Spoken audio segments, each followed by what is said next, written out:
Hello, everybody, and welcome to Spiritual Revolution. This is what this podcast is, and we're going to be talking today about the inner parenting and how to win the inner game. And with me, I have a couple of guests, Eric and Ludwig, and they may or may not chime in whenever they like. And more people might join us. Oh, look at this. There's an echo. Let me stop that. There we go. I made the echo go away. So sorry about that, everyone. Why was there an echo? It's something with the Zoom going live on YouTube that loaded that. So, but I fixed it. I can do Okay, it. so what are we talking about today? Magic. Oh, We're look, talking about Michael. inner parenting. So the other day I did a speech at Toastmasters about, having a pure heart and living from the inner self and creating difference in the world, in your own world, in your own inner world. And then earlier today we were talking about how so many people kind of still are hung up on their own parents and the suffering that they experience as children, and how that's still following them around even at 30 or 40 or 50 years old, and how there are maybe different techniques that we could use to take charge over inner world. Excuse me for 1 second. I'm fine, really. Nothing to worry about. So what do you guys think? Do you have any challenges with taking charge of your development or your inner world? Eric? You know that story. Yes, but our listeners don't know that story. What part of the story would you like them to know? Not very much. But for the sake of the conversation, I'm having a hard time You're having a hard time because why? because I can't get a grip on myself. So I believe that would have to do with the parenting thing you were talking about. Okay, and when you say I can't get a grip on myself, what do you mean by that? I'm irritable. I'm cranky. I'm sad. There's never any joy these days. Never.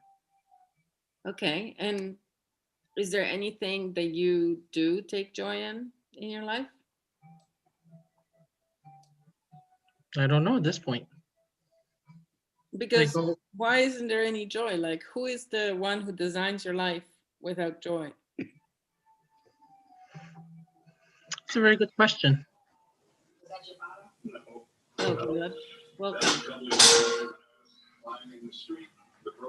So You're gonna have to mute Caleb. I did. Yeah. We like you, Caleb. A lot of the default setting on Zoom is when you go into a meeting is to go and unmuted, and that can sometimes get people kind of in trouble. In any case, we were talking about who designs your life. Who designs your life, guys? Michael, please chime in. I I'm have no curious. responsibility for your life, but I try and No, design about my yours. own. I try and design my own. Right. That's what we want to know. How do you design your own? So when you wake up cranky in the morning, what do you do? How do you change that for yourself? How do you shift that? Well, this morning I had a cold shower, and I I'm made asking my. Michael. Hang Oh, on. I'm hang sorry. on. I thought you were Yeah, I'm talking to asking me. Michael Go, because Michael. he says he can do this well. So if you can do it well, tell us how you do it well. Well, I'm not saying I've got the perfect solution by any means, but certainly if things aren't going right, I think I usually go back to my superpower checklist or my superpower on checklist, and I focus on one of the superpowers that's probably something necessary or related to what I'm trying to do for that day. What's a And maybe superpower checklist? that's something that I've developed. I guess it's kind of my own personal thing. I'm not exactly sure. My intention was to kind of outline that in some format in my ethical emergence package, but I'm not exactly sure where that goes. But at the moment, it's just a self-assessment of what my strengths are, and that goes into, I don't know, about 40 or 50 things that I've associated with particular symbols and music that I can remind myself of, kind of like a inner mantra that So can I relates ask you to. kind of like a personal question? So certainly Like your you can childhood, ask. I don't know if I'll answer. right? But your childhood wasn't super perfect. Like you had some challenges in childhood and you had some challenges growing up too, right? Yes. So despite having these challenges, and there was always an opportunity for you to just like lay down under the bridge and stay there. Yes. I've But considered that. Yes. but you didn't. And you don't even spend every day feeling unhappy or angry, or so how do you do that? Like when your childhood or your early years were troubled, how do you not focus on that every day? Well, I don't know. I think it's kind of I had a recent experience where my childhood weaknesses came out, and it got me into trouble, and I had to deal with it. But honestly, it was one in which I asked for people's advice and kind of took more information in. Luckily, here I've got a lot of people that are therapy minded, and I've got a like an online community of people that I'm connected to that have, you know, therapy mindset type of stuff. So they gave me some feedback, gave me some tips. I'm practicing something new here. Was you got to see my little heart? What was the An thing? awesome thing. Yeah, that was cool. Yeah.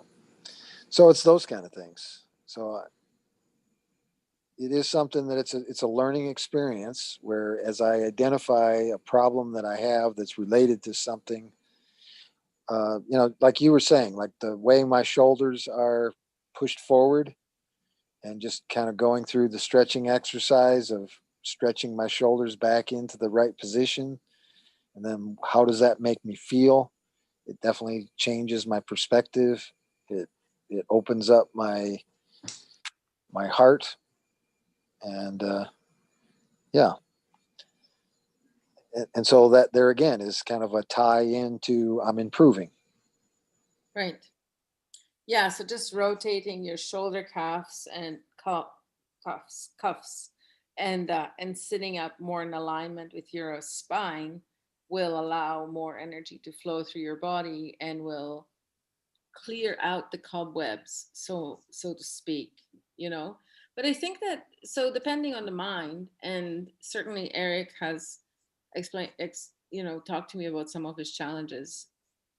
Depending on the mind, you might have to do a little more work cleaning out the cobwebs. You might actually have to put some more effort into it. You know what I mean?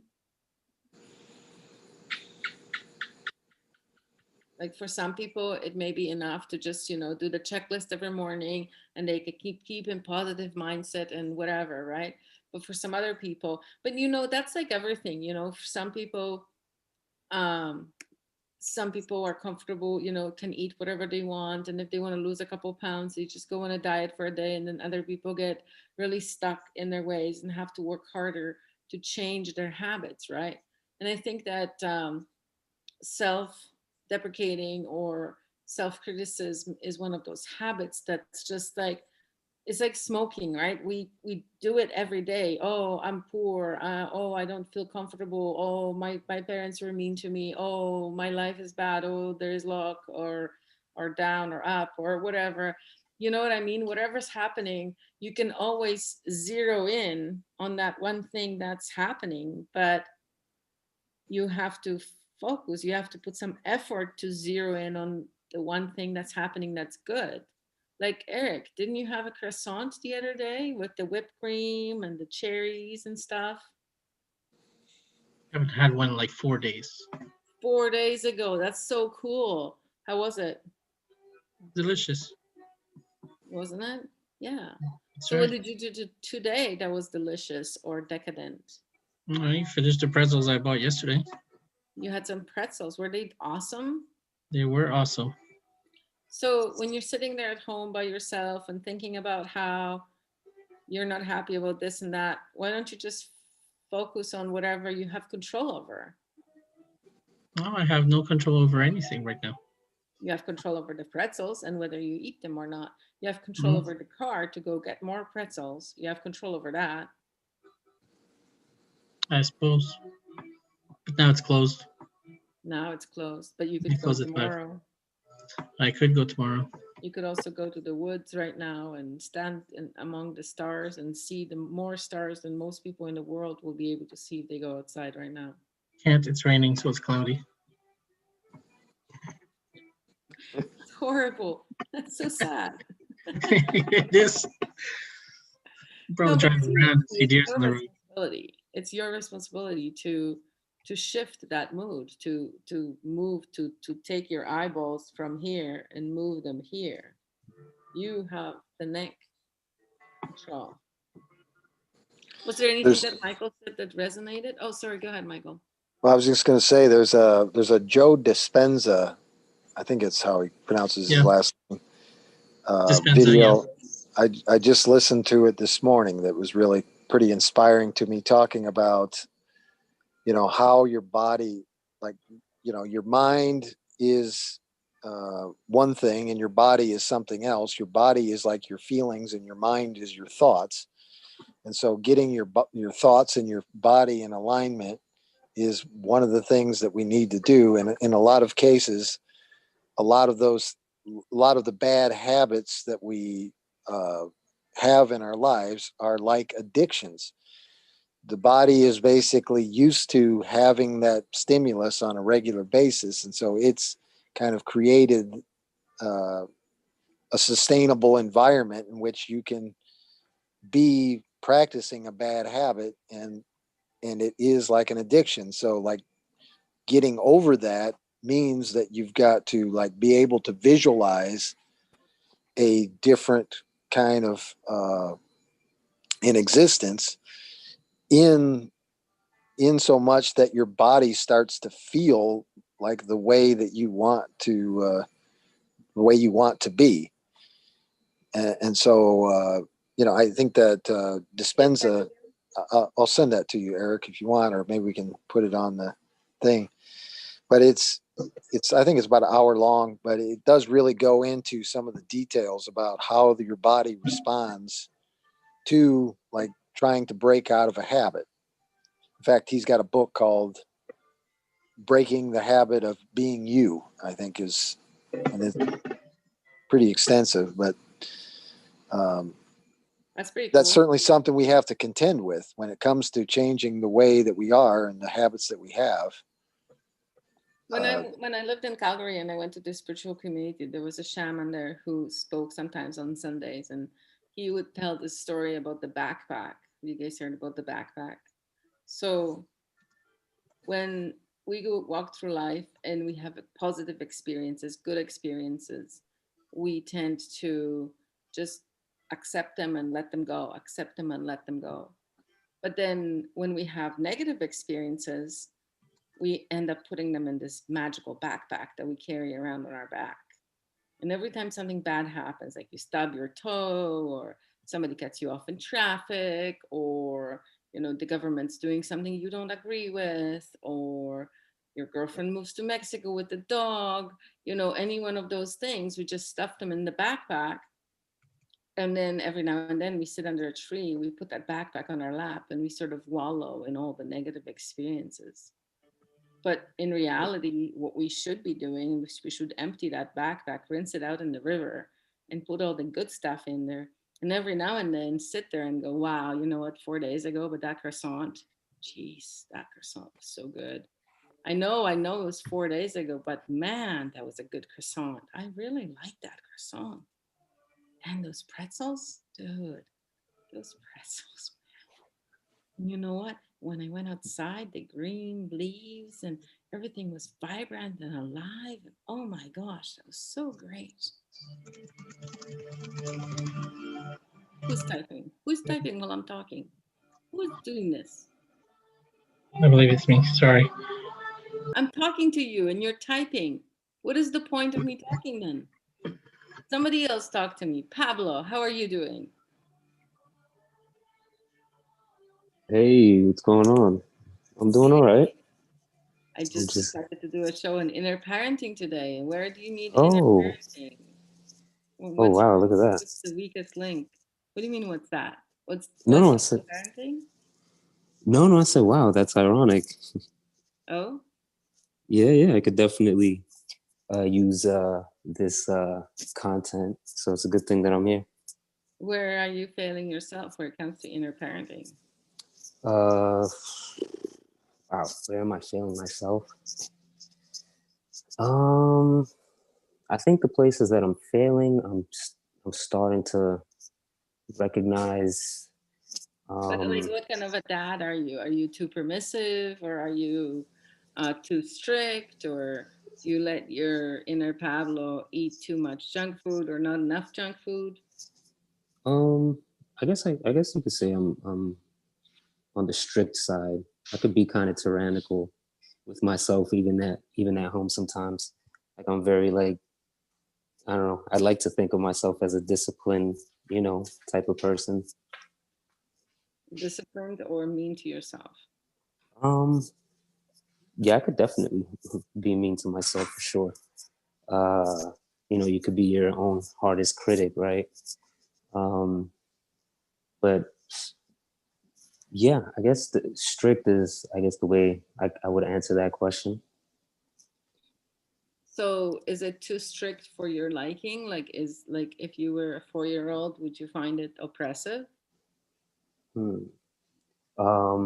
Oh yeah, I guess the the voices, the voices that go on in my head are just always churning, right? It's just like, oh, you need to do more. There's more things you could be But doing. where's the dad? Like if there's a bunch of kids telling each other what to do, who's in charge? Um, hmm, so where's the dad? Uh, that's a good question. Um, I guess that's what I'm trying to like summon in those moments. Like I'm trying to have those conscious moments when like the chaos happens that I try to reach in and try to, play the mediator, the surrogate, so to speak. So I guess the dad is starting to come out, or like the ego is starting to like oversee a lot of the things that are going on and trying to like, address everybody, so to speak, if But that makes any how sense. you address yourself inside your own head is how you, every now and then, or when pressured, will be addressing other people outside of you. So it's a balance, right? Of course, yeah. So do you think that there's a better way of talking to yourself that would get better results? Yeah, I think I'm working on that. I think I'm reading this book that Tim Flynn actually recommended. What is it called? I'm reading it now and I'm trying to remember what it's called. Uh, Something about optimism, relentless Really good. optimism. There it is. Yeah, phenomenal book. And that's really that. And Can you also repeat the the title again, Pablo? relentless optimism. Relentless optimism. Yeah, that. And also there was a book that you recommended, I believe, King, Magician, Warrior, Lover. That Yeah, definitely helped out as well. psychology. Um, yeah, so that's like helping me, you know, car just like categorize and understand like all the moving parts that are going on in my head and in the different archetypes. Um, yeah, I kind of lost my place of thought trying to think of the titles of the books, but those books have been coming in handy. So you've been practicing the inner parenting game for a while. You've kind of known about the concept for a while, right? As long as I've been in autonomy, I guess you could say, which So is what changes have you what changes have you noticed in yourself? Like, have you softened up a little bit? Have you um, opened up a little bit? Do you find more comfort now in being your own parent? Yeah, I would say so. I would definitely say so. I'm not as like uh I'm not as overarching or overbearing anymore. I am able to stop that kind of downward spiral before it gets too deep now.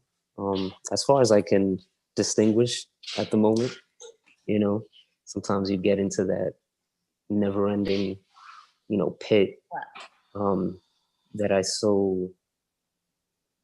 Well, if being too strict recognize. is something you fall into, that means that it's going to trip you up every now and then, right?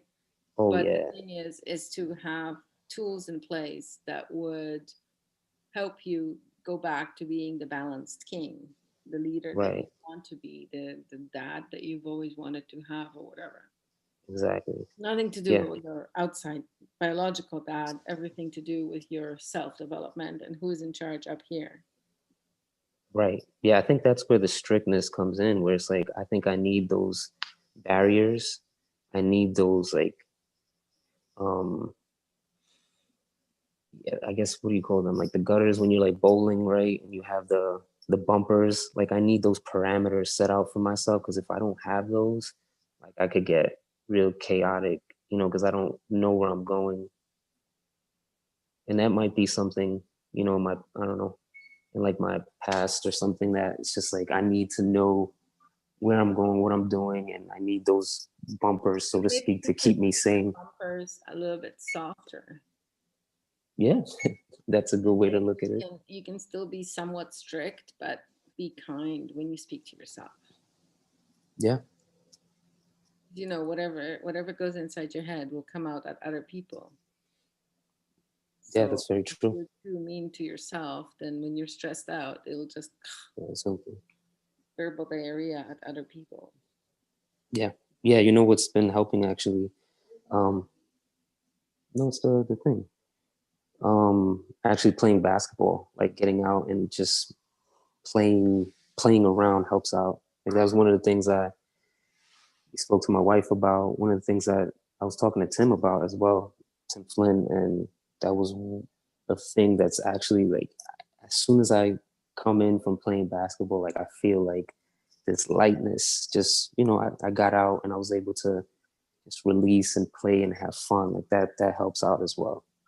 Just having that like me time. I guess you could call it self care. Absolutely. Well, and also it disperses the nervous energy, the pent up energy that people gather, Mm-hmm. when Mm-hmm. something doesn't go right or whatever, there's all this, and then you can physically actually disperse it. Yeah, I definitely feel that happening after every time I come back in from playing ball. It's just like, oh, okay, I could come back and conquer the world and you know give some light energy to everybody around me and not be that chaotic person trying to organize everything. I've never known you to be chaotic. Chaotic. I don't know what's up with my throat today, honestly. But no, I've never known you to be chaotic. You've always Uh, been very graceful and put together. yeah, I guess that's There are the people behind voice. waving at you guys. Did you see that? I did not. I just turned my eyes. What was that? It was Michael outside the window going, It's creepy. I'm gonna mute real quick because I'm gonna give my wife a little head rub. good. My head's kind of hurting her, so I'll be tuning in. Sounds good. Hey Ludwig, do you wanna talk about how you deal with your inner challenges and inner parenting? Sure. What do you want to know? Well, so when it comes to inner parenting, are you too strict or too permissive, or how does that work? Uh, Either one or the second. Um, So back and forth? yeah, usually I think it's permissive. Depends on I think my my values at the time, what I value at the moment. Maybe at one time I value more like permission, and the other yeah. So I get polarized quite a bit. If you can give me a more precise question, maybe I can So, answer it. when you were a child, what were your parents like? Were they Oh, super permissive. I didn't have anything to do. The things they asked me to responsibilities? do after school, like homework, I didn't do that for a long time. And like throwing the garbage out, I didn't. I was never wanted to do that as well. I was just super lazy. Didn't do anything too much in most of my childhood. So And so, would you prefer to have parents who were a little more strict and gave you more responsibility, or did you like the way it was? now, like I can't say that I would prefer that because like I'm not like if not for this I wouldn't be the person that I am today. So it No, all but now worked you out have in the the chance to have whatever parenting you want. Now you're an adult, so you can choose your method, you can choose your approach to but stuff. my approach to my kids, I guess. No, to yourself, because you're your number one kid, right? You Okay. will always be the child you raise first, right? Because you still have to feed yourself, Okay. and clothe yourself, and take yourself for a I walk. mean, I'm experimenting, to be honest, with both. Like a couple of years ago, I was very strict. I was challenging myself all the time, and now I'm also strict. Now I want to get this business rolling, so I cut off everything else from my attention. What can I say? I So what think would be the ideal, like right now, where you stand right now with this, the knowledge that you've gotten so far? What would be the best parenting method for you to raise yourself with for like the next year or so? like after I get done with this cash thing, I think freedom, just doing whatever as long as I don't encroach on somebody else's freedom. What does it mean, Uh, freedom? Freedom means you don't have to brush your teeth every day, or what kind of freedom do you mean? I think mostly what I'm talking about is just freedom to, I don't want to say like waste my time, but not freedom of not thinking what should I do to be like a decent human. I mean, to be someone who is like doing the great work or something like that. Um, So you yeah, want to do to nothing, but just. at the same time you want to do great work. Again, there's a dichotomy there. Can you repeat? I said, so you want to do nothing, and at the same time you want to do the great work. So again, there's a dichotomy there, the two extremes meet. Yeah. I want to go back and forth. I want to have months where I'm focused on helping others, and other months when I focus on just strengthening my imagination, right? Because I don't know if you noticed that, but one of my challenges is that I'm very addicted to computer, and my imagination is really fried, and I have a lot of thoughts, but not I don't really dream that much. So I'm not sure if this is connected to the topic, but Mhm.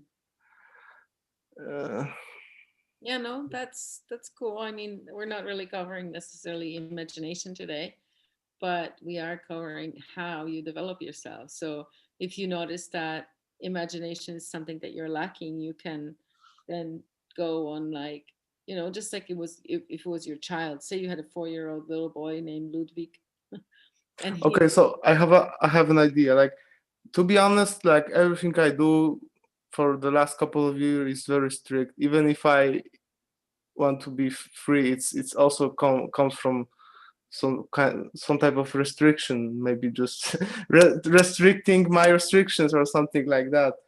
But yeah, I want to get to the point where I don't have to restrict myself, and I'm still I don't know what I can what I can say. My mind is not Well, working. because you're looking for freedom, but unfortunately, the only place you can find freedom is through discipline, which is this great mystery. A lot of people, and myself included, have a hard time with that because what we want is freedom. We just want to be able to do whatever we want whenever we want. But in reality, self-parenting requires you to have some kind of a framework, some kind of Yeah. agenda. Like I for sure I don't want to get back into doing nothing and just sitting and doing nothing. I was in that place, and having figured out anything cool with that. So that's like I don't want to do any I don't want to do this anymore. So I guess it looks like it's more in the discipline right now. Well, it's always a blend, right? It's always because before enlightenment, chop wood, carry water, and after enlightenment, chop wood, carry water. It's just what it is. Hello, Beth. We're talking about inner parenting today. It is nice to see you in this room. Hello. Hello. Hello. So, do you want to tell us how you're dealing with self-parenting and your successes when it comes to creating the best that you want to be? Oh man, I'm not prepared. I just like popped in here and I'm just got home from shopping and I really don't right now. I'm just sort of popping in for a visit. I'm brilliant at inner parenting because I just bought broccoli. Perfect. Oh, I don't know about the whole, my mother said I was like at 5 years old, she said, you could have led the, troops across Africa. Like my parents were really hands off, like super disciplinarian, like in a kind way, like a lot of rules and total freedom. But you have to, you do X, Y, and Z, and then, you're free or whatever. But so I don't know. I guess the growth came from about the subconscious stuff. Is that I don't know about the inner parenting. I've been onto the subconscious stuff. Well, so what I consider the inner parenting is so here's the premise. A lot of people in our society, they, even at 30 or 40, they talk about how their parents did this and their parents did that and whatever. But at every age after we become adults, the mantle is there for us to pick up and to be the parent that you want to be, right? To raise yourself right, to take care of yourself, to ensure that you have enough entertainment, exercise classes, develop your interests, whatever. All of that is your responsibility because you're an adult, just like it was your parents' responsibility. Well, I totally agree with that, but I feel on the whole, I was a well-adjusted person because I had a very stable, loving base to sprout from, and free to fail, and I don't know. We're well-adjusted. How adjusted are you now? How are your inner parents? Well, my thing is for I don't know about the inner parents, is maybe I had so much discipline. It's just like you go the other way, get some bad habits. Well, so your actual parents were pretty strict, and then you grew up, and when you took up the mantle of being your own parent, governing yourself, you were like, you know what, I'm going to loosen up a little bit. I'm going to be less strict because I don't know. I've been really driven always. And, but I mean like cigarettes, is a perfect example. I mean like bad habits, But you just quit cigarettes. Those things I find that were, that's what I think you have to go to the subconscious to get past that stuff, because what I have found, and whether you're having a good attitude or a bad attitude, life is like how you look at it. And it really is about the track that's going through your head. So for me, what I have focused on is to try and just nip in the bud, you know, negative thoughts, and, you know, to try and have somewhat of a fuck it attitude above and, you know, beyond the fears, you know, because everybody has a fear of, I think, you know, with just doing new things, you know, your first time doing something new, to just kind of have a fuck it, you know, go get dirty and fall down. And then, you know, it doesn't feel as bad the next time. So Yeah. I don't know about the inner So are you parenting thing. studying this course? Like you said you were studying NLP. So are you actually getting certified or taking a course? I'm not studying NLP. I used NLP. And my biggest difficulty is literally, and I think it's because you know, your conscious mind is saying, oh yeah, I got to listen to that. But your subconscious is, don't put it in, don't put it in. I don't want to change, you know? Yeah. So I have, I go through periods where what I do is I put the earbuds in at night usually, because you can listen to it while you're sleeping or falling asleep. I don't put it on repeat. And, you know, that's how I used it. And so I haven't done it lately, but I've kind of periodically on and off. I don't know. I got a million things going on. So the NLP you talk about, it's actually like a recording of a specific. You can buy I have CD-ROMs, and you can also get them in MP3 files. And you can them yourselves too, right? Like specifically to your situation, and then play it back to yourself. No, I buy this guy's stuff, Eldon Taylor, where he's got patented technology that like opens up your subconscious and gets it like past. I mean, you know what? I'm sold after smoking cigarettes for 33 years and listening for a week, and just, I'm done. That's it. I didn't gain a bunch of weight. I didn't, you know, I was able to change my thinking and flip my switch. So, I mean, I'm sold. Nice. Well, it sounds good. NLP works really great. Well, Bob Podolsky, you should get Bob on here, because he's the dude that studied it for 45 years or whatever. Yeah, Bob's really good at it too. I've studied it for a number of years myself. So I haven't. I've just been a user of it. So nice. But I hear they use, I mean, you know, it can be used in a bad way to, you know, control people and, you know. But anyway, okay, I'll shut down now. No, there's no such requirement. Michael, did you want to say something? The way they use NLP it's called advertising in a bad way. Yeah. Yeah, exactly. That's one reason I quit TV, and I think in 2003 or something.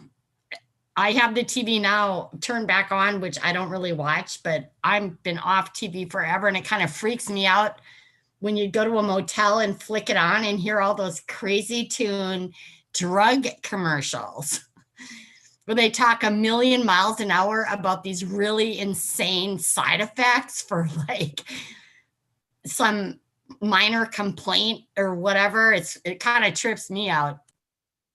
For bladder infections, take this, and it's going to make your hair fall out, and make your toenails fall out. Yes. Agnieszka. Yes. So yeah, so to go back to the topic, what do you exactly mean? Like, what is the definition of discipline? Because I see that everyone has a different one.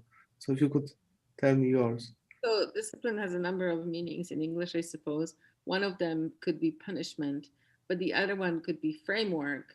So when you're talking about inner discipline or discipline, freedom through discipline, usually it talks about a framework, right? So for example, when you're trying to be healthy, like physically healthy, right? You know the ingredients for physical health. It's like, you know, for me, and everybody's different, right? Some people are carnivores, some people aren't. For me, I know that I'm eating healthy when I eat at least 50% raw fruits and vegetables in a day. I know I'm eating healthy when, you know, I'm not favoring desserts as much as sometimes, like, you know, when I'm being moderate in my junk food usage, you know, those things I would say be eating healthy. But you know, I have the opportunity to eat whatever I want every single day. But when I'm disciplined, I will eat things that are maybe within certain parameters. So not necessarily, I've never been very strict with myself, so that's never going to happen. But either, middle of the road or bad. But then I don't know, because for me, when I think of bad foods, would be things that are chemicals, that are not chemicals, but artificial ingredients, things that come in a package. Those are the things that I don't tend to eat at all, usually, rarely. Yeah, so you said framework, and what I'm getting at is that I was contemplating this, and I so in my youth I was really lazy, right? So I guess I was always disciplined. If we say that discipline is a framework, I had a framework of being lazy. I couldn't take It was a anything priority for challenging, you. and then I had a breakthrough when I was totally focused on just challenging myself. So it looks like it was always some kind of a discipline. So I would want to be free in that way, that I'm able to, lay off the gas and then challenge myself anytime I want, I guess. So yeah, this is what I'm going after, I guess. You can, but you have to just create that, I don't know. When I was first thinking about it, I thought of myself as a little 4-year-old girl, and I started thinking about it. If I was a mother to a 4-year-old, what would I do? Like, I would make sure she has breakfast. I would make sure she has some exercise. I would make sure she's dressed properly, just those basic things that parents take care of. And when I started thinking of myself like that, if I found it easier to be good to myself. Mhm. Would anybody else like to comment? Yes. Go ahead, Michael. In regard to discipline, the word discipline definitely means different things, because one of the other meanings of discipline is kind of like a profession. Is like your mastery of your profession is a discipline. And so to some degree, the fact that they've kind of obscured discipline with a lot of other meanings, to me, suggests that it's important to know and important to practice. When they talk about profession, like when profession is a discipline, like say the discipline of making a belt, the person who's disciplined would know exactly how to make a belt, versus Yes, somebody else might be a beginner or amateur. definitely. Someone that knows that discipline well can do, is a master at that That's craft. the framework, right? Yes. Yeah. Yeah, and I think that's really important. I think that's really part of what our human nature is, and what Korzybski says is time binding, is really this nature of constantly improving, and then being able to pass that on to another time frame is really like the mastery of the mastery. And that's what we're missing in our world, is the masters are the bullshitters and everybody else is forgot. Well, that's an interesting observation. And I think that that concept of Korzybski and time binding is very fascinating. Would you like to come next week on Tuesday and talk about it to us on spiritual revolution? Certainly. Because I think that I would like to know more about it and learn about what it actually means to time bind.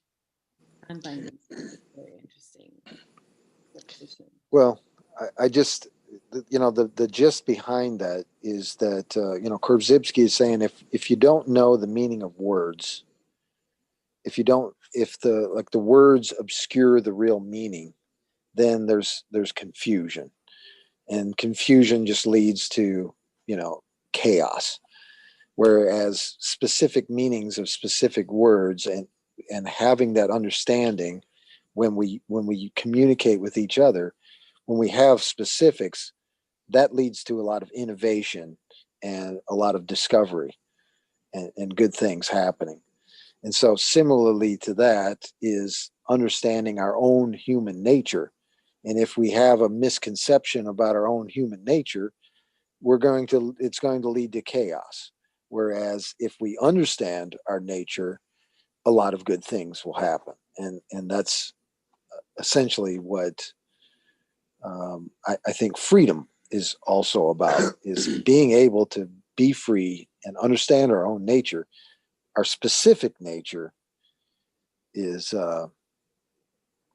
is very healthy. And I think that's, when it comes to, improving ourselves, I think we've really got to adopt an idea that we're always changing. We're always changing for the better through our Of course we experiences. are.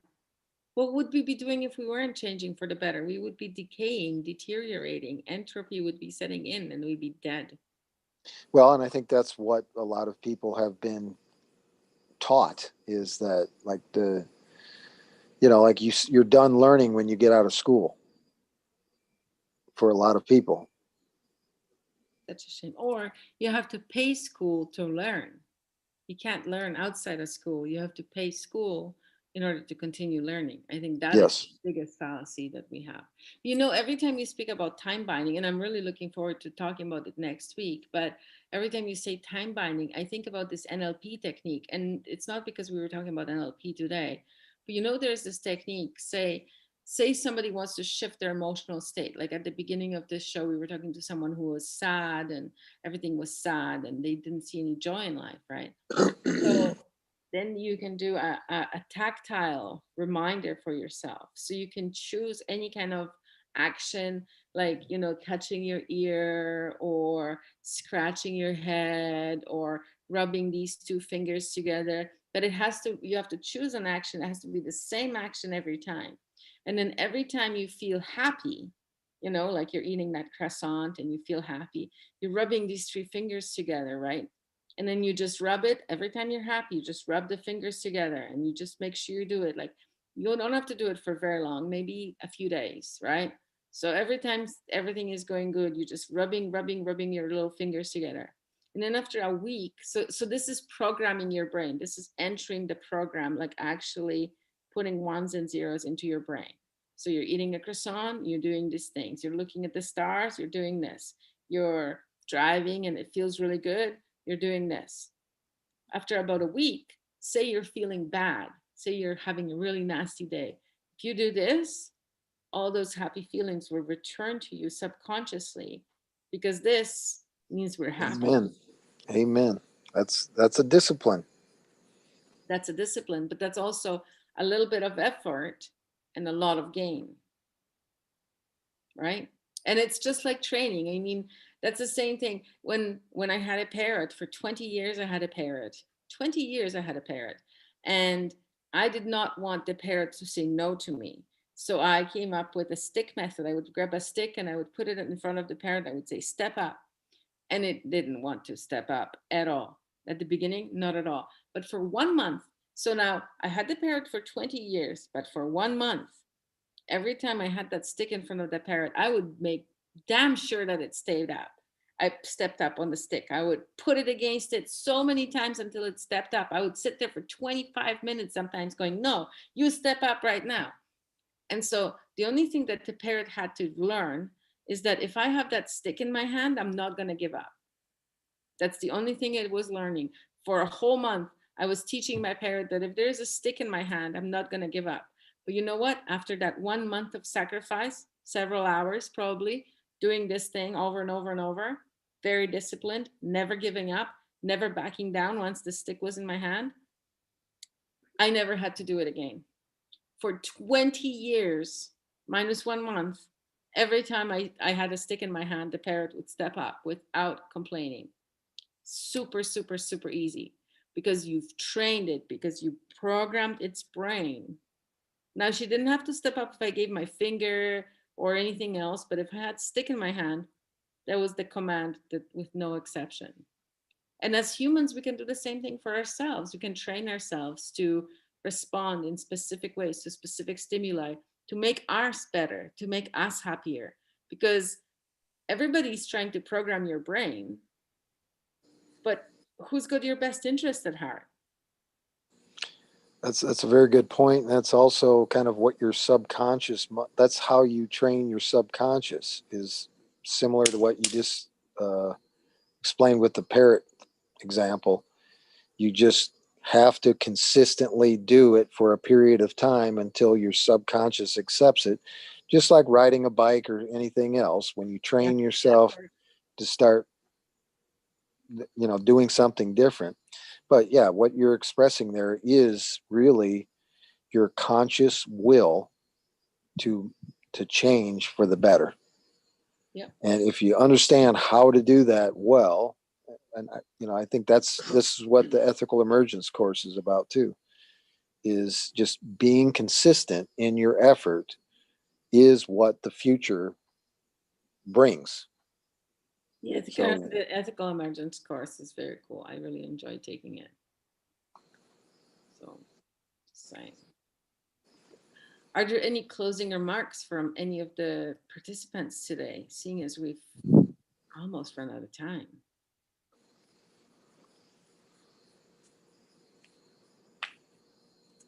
Well, I'd just like to say thank you for this opportunity. I think I'm coming away learning something as usual.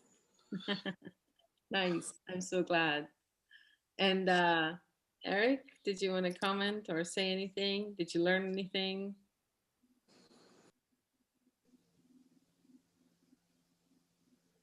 Anybody else? Ludwig?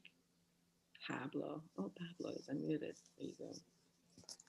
Hey, no, I just wanted to say it's good seeing you, and good seeing everybody here, and it was a good chat.